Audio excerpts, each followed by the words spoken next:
This happens when it does. Now, what are you going to do about it? Just don't do that. Right? So that's my little way of saying, like, doing this way. All right?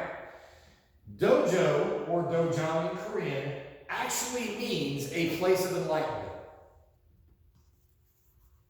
Because you are supposed to be getting those epiphanies yourself in class.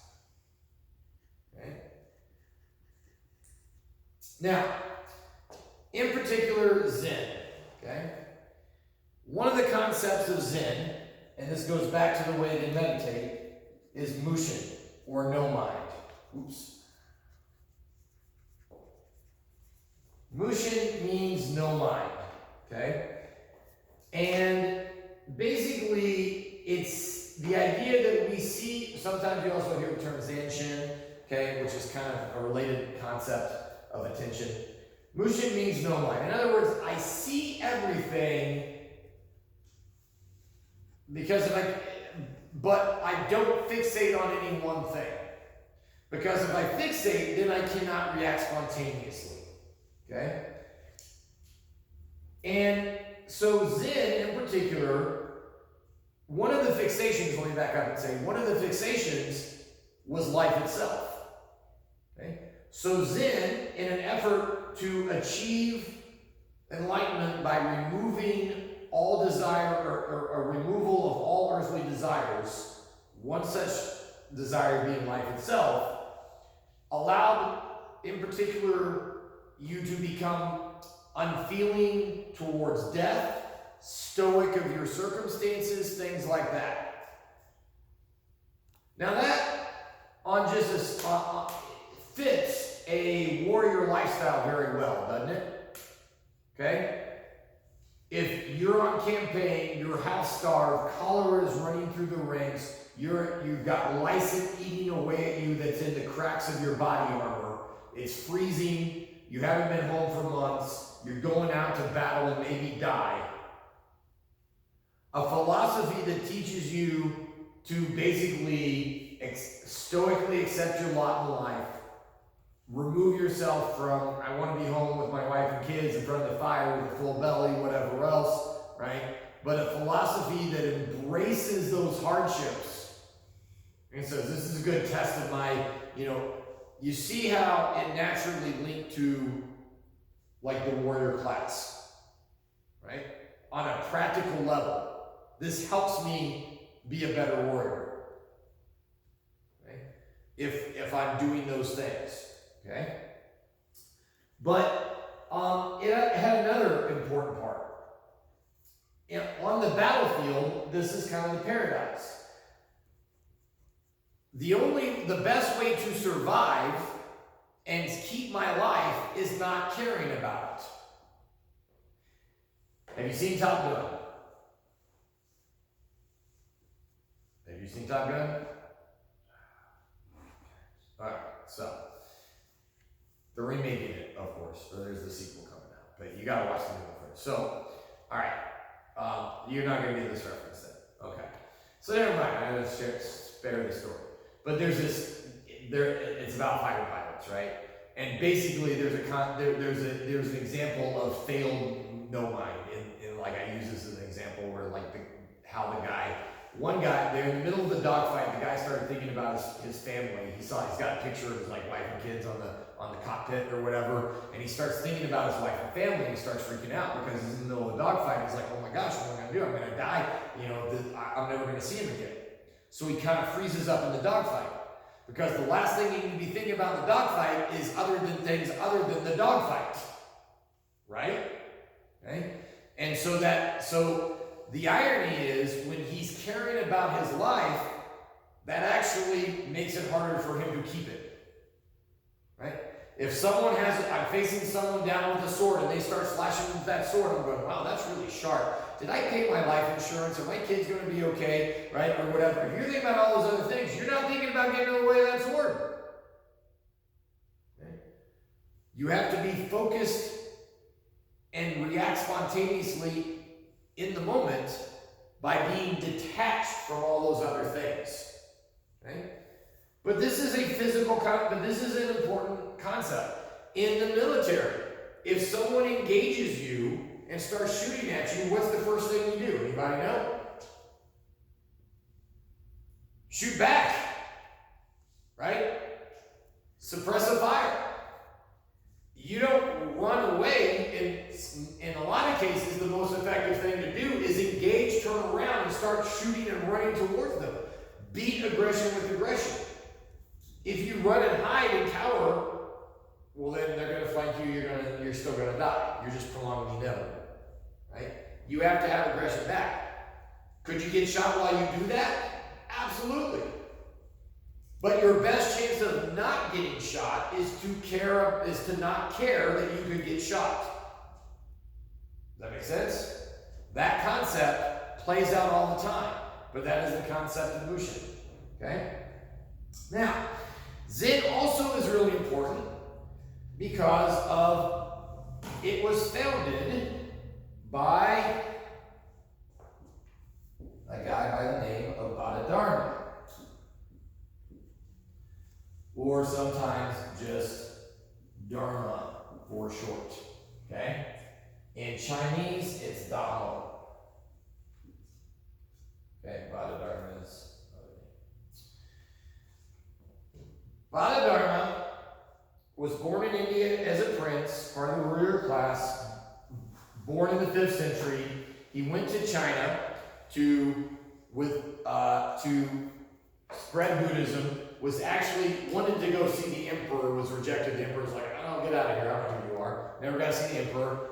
Ends up at the Shaolin Temple. Okay? And was spurned by the emperor or whatever. And so he goes and does what they call wall gazing for 9 years.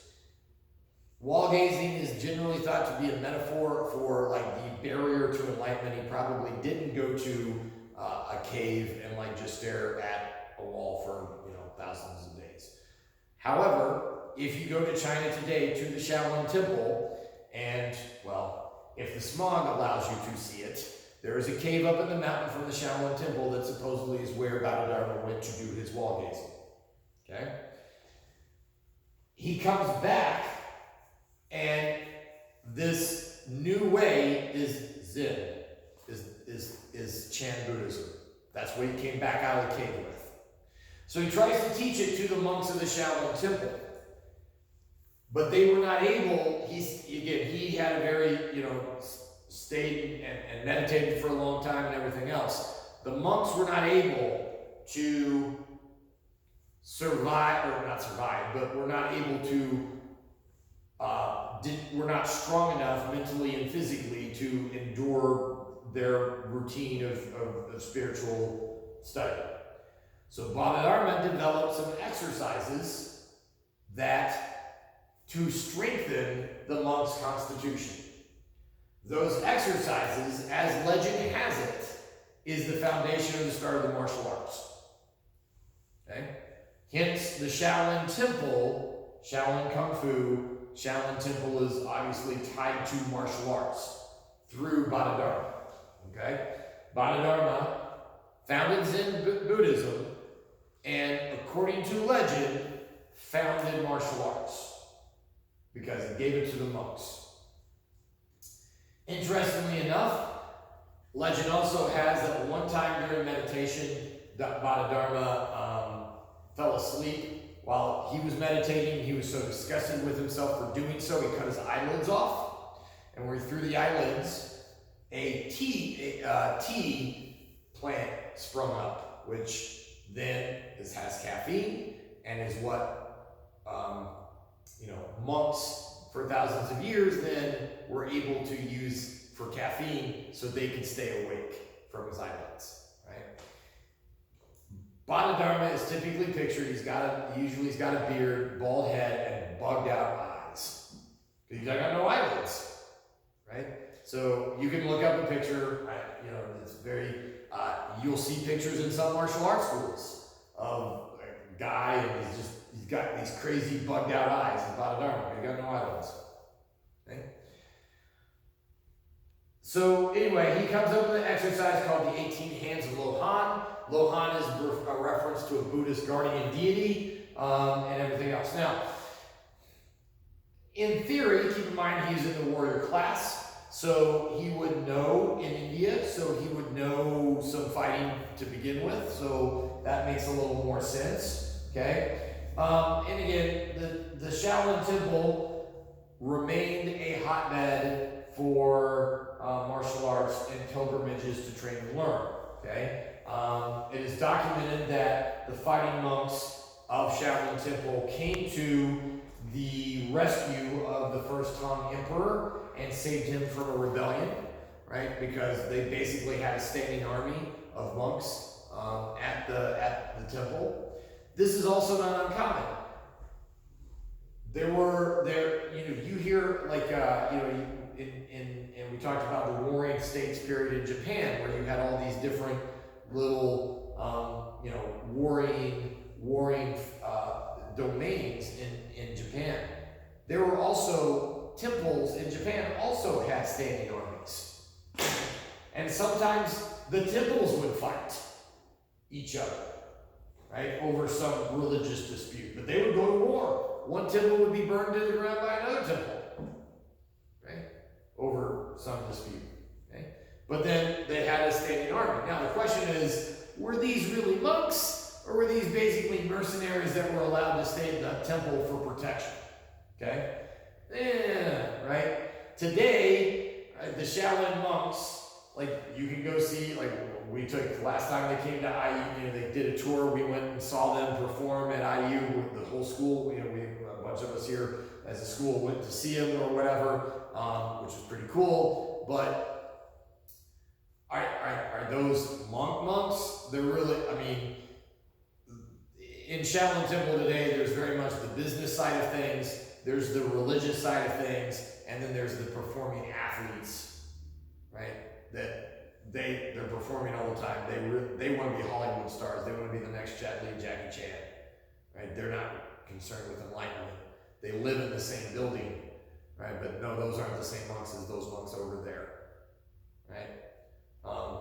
But still, right? There was this tradition for Shaolin Temple that has now existed forever. Okay. Now, in reality, there may have been a Dharma, but Dharma we're talking about, the Dharma that we are talking about,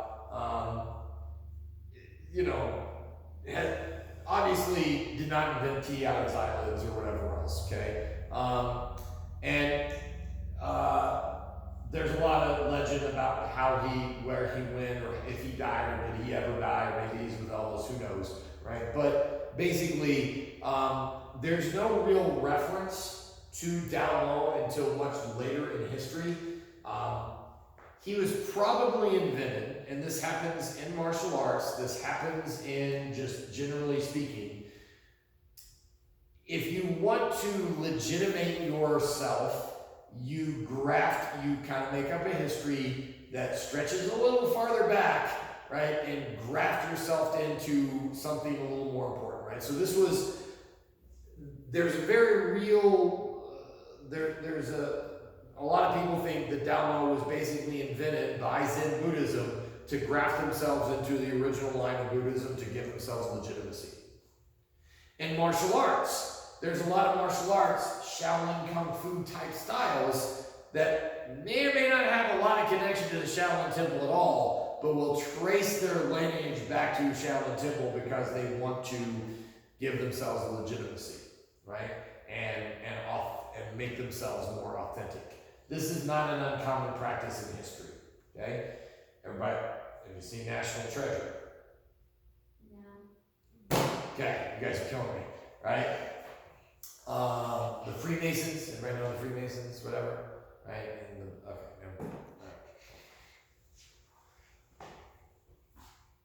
Freemasons have a very cool history that doesn't match up with their real history, okay?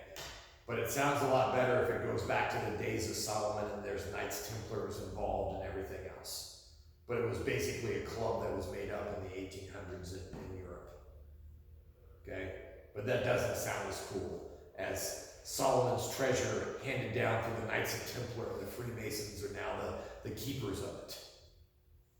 That sounds a lot cooler than bunch of guys got around and said, we're going to make a club and call ourselves the Freemasons.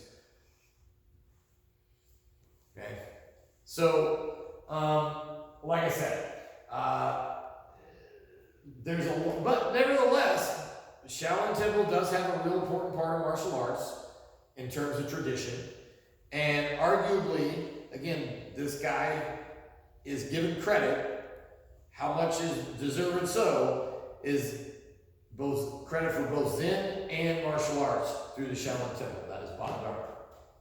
All right, now, the next one that we want to talk about is Confucianism. Now, the question of Confucianism is whether it's really even a religion at all. Most people, including the Jesuit priests, missionaries that went to China, said, you know, it's not really a religion, it's just a form of ethics, it's just a form of morality. Okay, Confucius himself said, I don't have any idea about the afterlife. Okay, I don't know. It's not my concern. I'm concerned about like how people treat each other today. Right? To paraphrase. Right? But for example, it is a lot of their etiquette, a lot of their ritual involves very meticulous detail in these ancestor worships or whatever. Okay? But people will make the argument it's not really about what you're doing when you're showing so much care for your ancestors. Is what you're really doing is making sure you instill the value of taking care of the elderly. So the elderly that are living today aren't going to starve. That's an important societal function. Revere your elders, take care of your elders, so you'll take care of your grandparents when they're old. Right?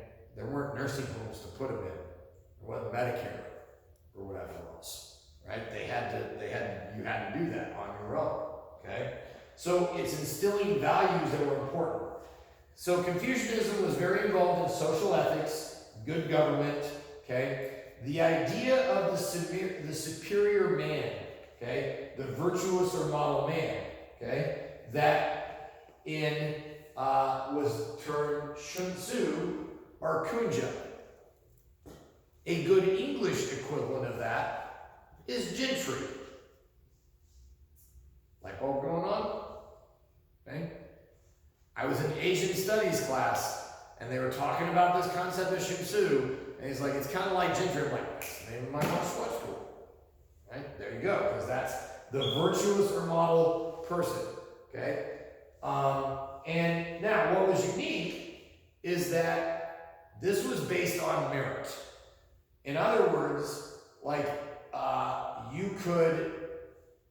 this was really probably the first example, instead of being, you were either born into royalty or you were a peasant, right? There was no social mobility in most of the world, right?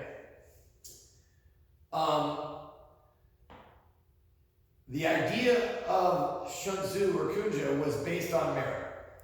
Now, so in theory, it allowed for social mobility. In reality, the only people who could like study for the exams and do that were the rich, because the poor were too busy farming to not starve, right? So in practice, it didn't have as much as what we would like, but this was a novel concept that was based on merit, okay? And a meritorious society that was, and so I just wrote about this in the newsletter, right? The uniforms in the martial arts, everybody's the same. It's supposed to look the same in the uniform. The only difference is what? The belt.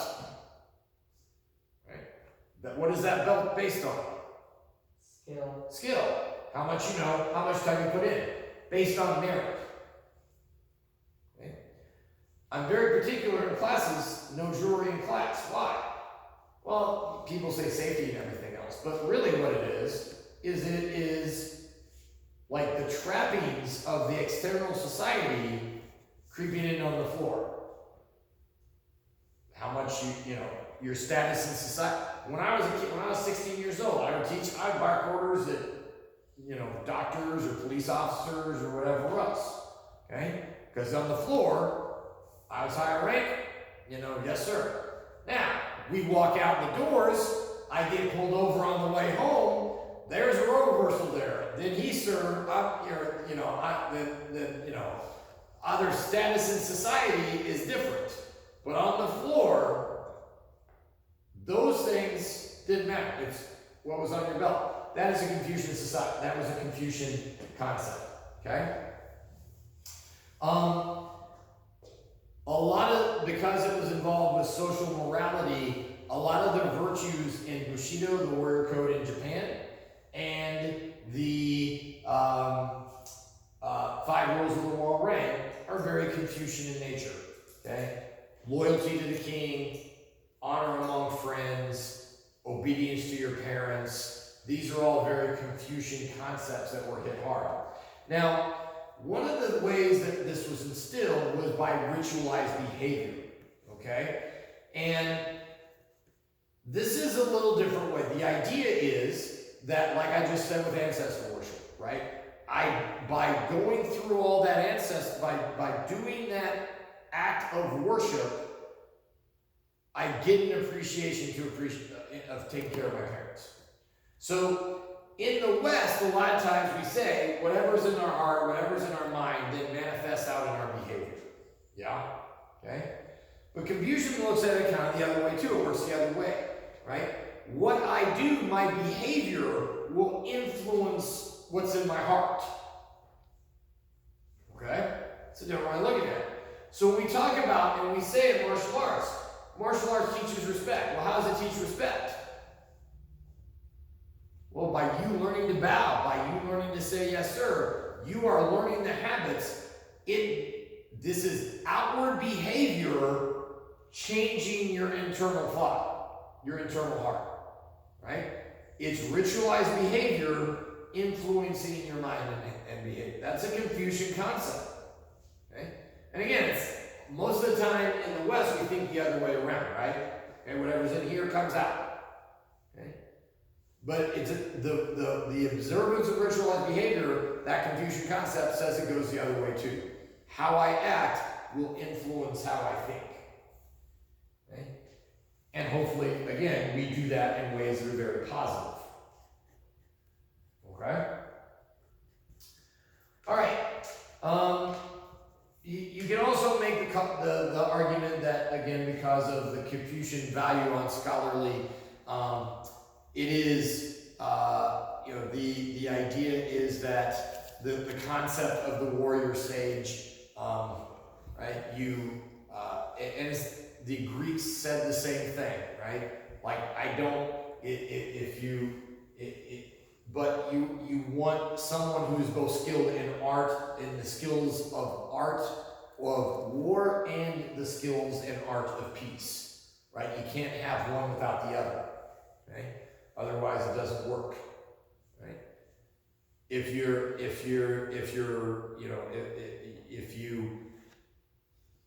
don't have the warrior side, you're led by cowards, right? If you're just warriors, then you have dictators. If you don't have kind of the art of peace with it, right? So because of Confucianism, the samurai did poetry. They did, they studied the Confucian classics. They did a lot of other things, right, to balance themselves out. The concept, again, of that warrior sage, being well-rounded, again, the arts of war and the arts of peace, okay? All right, one last other one that we want to go over, and this is pretty big, and that is, in certain areas, there is a concept, and this is just collectively called mysticism.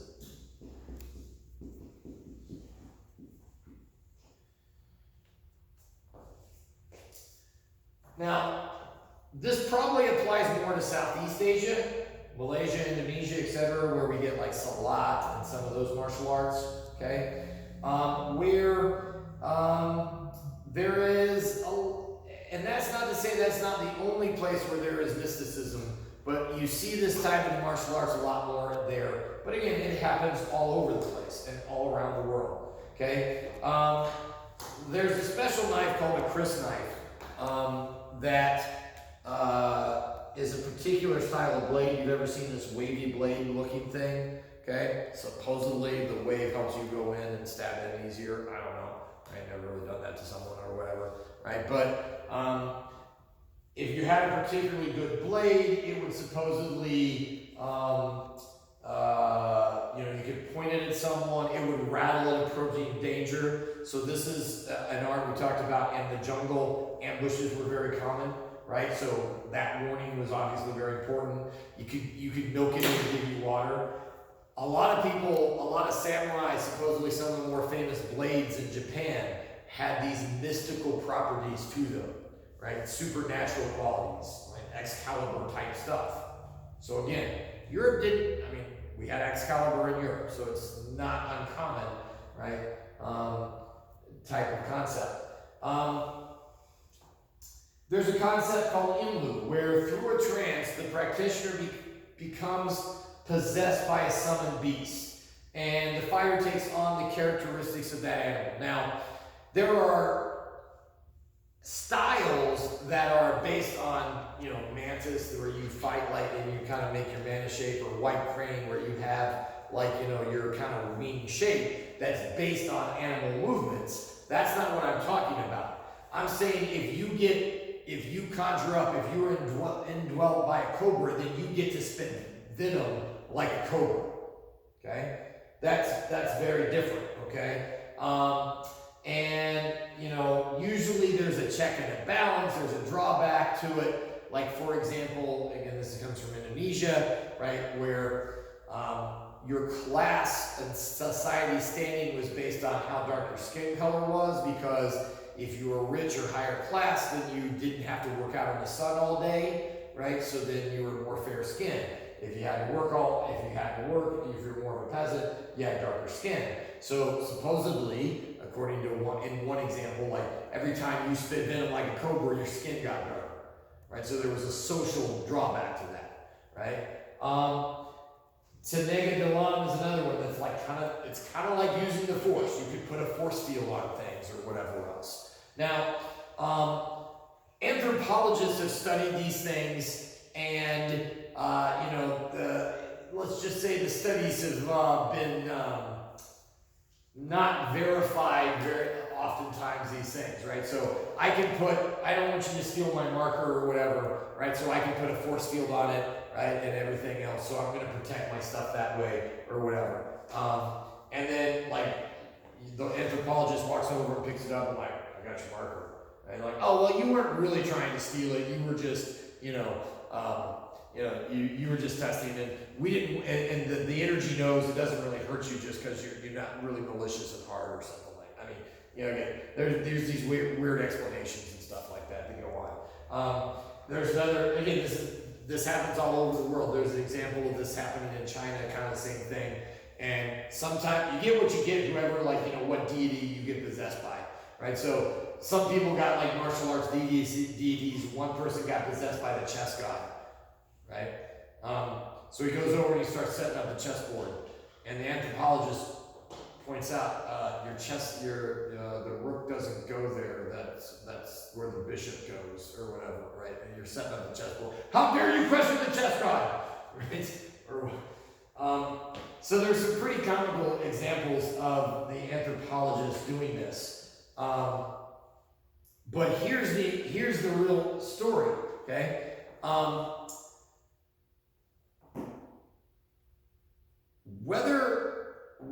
Regardless of whether there's really something going on there or not, if you believe something is going on there, that is a very powerful psychological advantage. Okay? The Boxer Rebellion is a rebellion of the Chinese against the British in China. It's called the Boxer Rebellion. The peasants believed they were impervious to bullets. Okay? Turns out they weren't. Okay? They got shot a lot.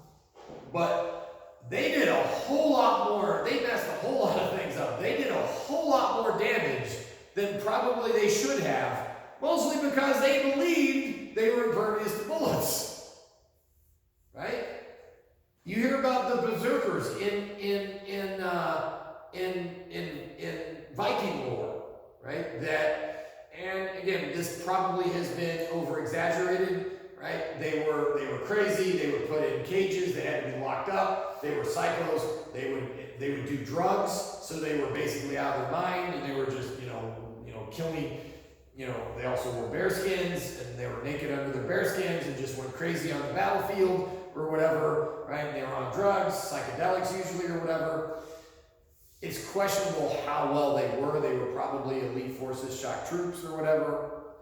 But, again, supposedly, according to some, they were locked in cages because they were kind of crazy. But you know what? On the battlefield, it worked just great. Right? They were out of their minds. But you go crazy on the battlefield, sometimes that helps. Right? So, some of these things, regardless of whether it's based in reality or not, made you a more effective warrior. Kind of goes back to, again, a completely different culture, but trying to get to the same idea of this concept of no-mind, right? If I believe this amulet is protecting me, I'm braver, right? I'm more audacious, which makes me a more effective warrior. Okay? Some martial arts actually then develop techniques that kind of reinforce this.